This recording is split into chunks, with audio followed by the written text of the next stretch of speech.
अमरावती महानगरपालिकेत मोठी प्रशासकीय घडामोड. शहराला मिळाल्या नव्या आयुक्त.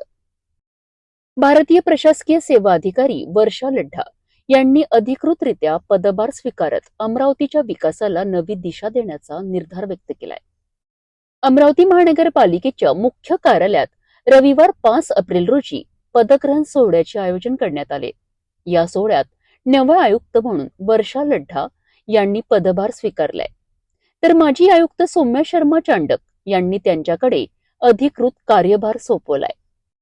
पदभार स्वीकारल्यानंतर बोलताना आयुक्त वर्षा लढ्ढा यांनी स्पष्ट सांगितले, शहराचा सर्वांगीण आणि शाश्वत विकास हा आमचा मुख्य उद्देश असेल.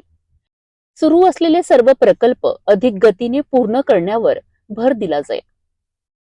यापूर्वी त्या पुण्यातील महाराष्ट्र कृषी संशोधन व शैक्षणिक परिषदेत सदस्य सचिव म्हणून कार्यरत होत्या. दरम्यान माजी आयुक्त सौम्या शर्मा चांडक यांनी आपल्या कार्यकाळातील अनुभव मांडत अधिकारी कर्मचाऱ्यांच्या सहकार्याबद्दल समाधान व्यक्त केलंय. समन्वयाने काम केल्यासच शहराची प्रगती शक्य आहे असं त्यांनी नमूद केलंय. यानंतर त्यांच्या निरोप समारंभाचे आयोजन करण्यात आले, जिथे त्यांच्या कार्याचा गौरव करत त्यांना भावपूर्ण निरोप देण्यात आला.